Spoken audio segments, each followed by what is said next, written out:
9 मार्च। वापस मुड़ रहे हैं या यीशु के साथ चल रहे हैं? यूहन्ना 6:67। क्या तुम भी चले जाना चाहते हो? यह कैसा भेदने वाला सवाल है। हमारा प्रभु जब बिल्कुल सहज ढंग से बात करता है तो अक्सर उसके शब्द हमारी गहराइयों में उतर जाते हैं। हालांकि हम जानते हैं कि यीशु कौन है, फिर भी वह हमसे पूछता है, क्या तुम भी चले जाना चाहते हो? यह जरूरी है कि हम प्रभु के प्रति लगातार एक जांबाजी भरा मन मिजाज बनाए रखें, चाहे हमारे लिए उसमें कुछ जोखिम भी क्यों न हो। इसके परिणाम स्वरूप उसके शिष्यों में से बहुत से वापस चले गए और फिर उसके साथ नहीं चले। वे यीशु के साथ चलने से मुड़ गए, पाप में नहीं चल पड़े, लेकिन उससे दूर चलने लगे।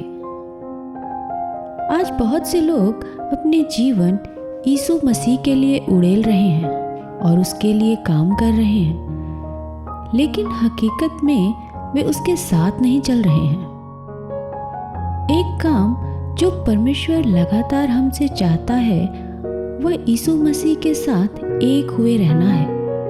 शुद्ध होकर अलग कर दिए जाने के बाद इस अंतरंग एकता को बनाए रखने के लिए हमें अपने जीवन आत्मिक तौर पर अनुशासित करने होते हैं। अगर परमेश्वर ने आपके लिए उसकी मर्जी साफ तौर पर तय कर दी है तो किसी खास तरीके से उस रिश्ते को बनाए रखने के लिए आपकी सारी कोशिशें बिल्कुल गैर जरूरी हैं। बस फिर इतना ही करना है कि यीशु मसीह पर पूरी तरह निर्भर रहते हुए एक सामान्य जीवन बिताया जाए। परमेश्वर के साथ अपनी जिंदगी बिताने के लिए उसके तरीके से अलग हटकर दूसरे किसी तरीके से जीने की कोशिश न करें। और उसका तरीका है उसके प्रति पूरी भक्ति भरी श्रद्धा। रास्ते में मौजूद अनिश्चित बातों की परवाह न करना ही यीशु के साथ चलने का भेद है। पतरस ने यीशु में सिर्फ उस व्यक्ति को देखा जो उसे और संसार को उद्धार दे सकता था, लेकिन हमारा प्रभु चाहता है कि हम उसके साथ ही मजदूर बन जाएं।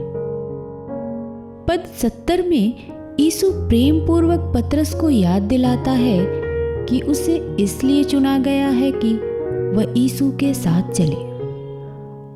और हम में से हर एक को इस सवाल का जवाब किसी दूसरे को नहीं बल्कि खुद को देना है। क्या तुम भी चले जाना चाहते हो?